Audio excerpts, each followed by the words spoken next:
உங்களுக்கு sugar cravings கண்ட்ரோலே ஆகலையா? அப்போ இந்த 4 விஷயத்துல ஒண்ணு ட்ரை பண்ணுங்க. உடனே ஸ்டாப் ஆயிடும்.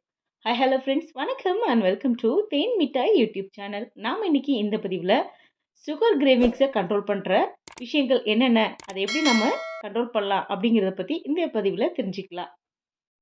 சுகர் கிரேவிங்ஸ் ரொம்ப அதிகமா இருக்கா? அப்படி உங்களுக்கு கிரேவிங்ஸ் வரும்போது கொஞ்சமா சாப்பிட்டா குறைஞ்சிடும்னு நினைச்சு டக்குன்னு ஸ்வீட் பக்கம் தாவக்கூடாது. அப்போ எப்படி கண்ட்ரோல் பண்றது? நாம இந்த 4 டிப்ஸ பார்க்கலாம் வாங்க. உங்களுக்கு எப்போலாம் ஸ்வீட் சாப்பிடணும் அப்படின்னு தோணுதோ, அப்போ நீங்க 1 கிளாஸ் தண்ணி குடிக்கிறதுனால உங்களுடைய சுகர் கிரேவிங் குறையும் அப்படின்னு உங்களுக்கு தெரியுமா? ஆமாங்க. கண்டிப்பா இது கண்ட்ரோல் ஆகும். உங்களுக்கு எப்போலாம் ஸ்வீட் சாப்பிடணும்னு தோணுதோ, அப்போலாம் உடனே போயி 2 கிளாஸ் வரைக்கும் தண்ணி குடிக்கலாம் நீங்க.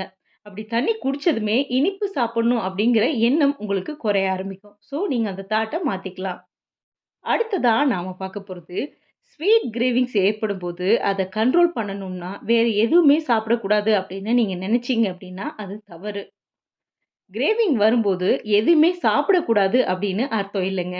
ஏதாவது சாப்பிடலாம். ஆனா, இனிப்பு சாப்பிடும் எண்ணத்த தூண்டுறது இல்லாம, அத கட்டுப்படுத்துவதா இருக்கணும். அதுக்கு நட்ஸு பெஸ்ட் சாய்ஸு. வேர்க்கடலை, பாதாம், முந்திரி நட்ஸ் இது மாதிரி நட்ஸ வந்து நம்ம கொஞ்சமா எடுத்துக்கிட்டோம் அப்படின்னா, அதில இருக்கக்கூடிய புரதங்கள் உடனடியா ஓரளவுக்கு சுகர் கிரேவிங்ஸ நமக்கு குறைக்கும். இதனால நம்ம அந்த எண்ணத்திலேருந்து வெளியில வரலாம். ஸ்வீட் சாப்பிட தேவையில்ல. அடுத்ததா நாம பார்க்க போறது நார்ச்சத்துள்ள பழங்கள். இனிப்பு சாப்பிடும் எண்ணத்த பெருமளவுல தடுப்பதற்கு இந்த பழங்கள் நமக்கு ரொம்ப உதவியா இருக்கும். அதே சமயத்துல பழங்கள்லயும் அதிக இனிப்பு இருக்கும். அதனால இனிப்புகள் அதிகம் இல்லாத நார்ச்சத்து அதிகம் உள்ள பழங்களா நம்ம பார்த்து எடுத்துக்கிறது நல்லது. எந்த மாதிரி பழங்கள் அப்படின்னா, கொய்யாப்பழம் சாப்பிடலாம். ஆப்பிள், ஆரஞ்சு, கிவி போன்ற பழங்கள் இதுக்கு பெஸ்ட் சாய்ஸா இருக்கும். அடுத்ததா முக்கியமான விஷயம் என்ன அப்படின்னா, ஸ்வீட் கிரேவிங் வர்றதுக்கு ரொம்ப முக்கியமான காரணங்கள்ல ஒண்ணு, போதிய அளவு தூக்கமின்மை அப்படின்றது உண்ம.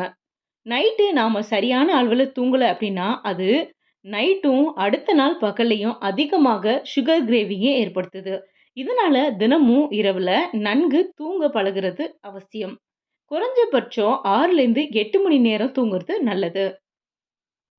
சுகர் கிரேவிங்னால ரொம்ப கஷ்டப்பட்டுட்டு இருக்கீங்க அப்படின்னா, இப்போ நான் மேல சொன்ன 4 ஸ்மார்ட்டான டிப்ஸ ட்ரை பண்ணுங்க.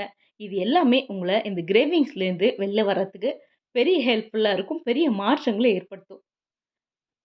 என்ன ஃப்ரெண்ட்ஸ் இந்த டிப்ஸ் உங்க எல்லாருக்கும் யூஸ்ஃபுல்லா இருக்கும்னு நான் நம்புறேன். இந்த வீடியோ பிடிச்சிருந்தா ஒரு லைக் பண்ணுங்க, ஷேர் பண்ணுங்க. அது மாதிரி இது ஒர்க் அவுட் ஆச்சுன்னா உங்களுடைய கருத்துக்கள வந்து கமெண்ட்ல பதிவு பண்ணுங்க.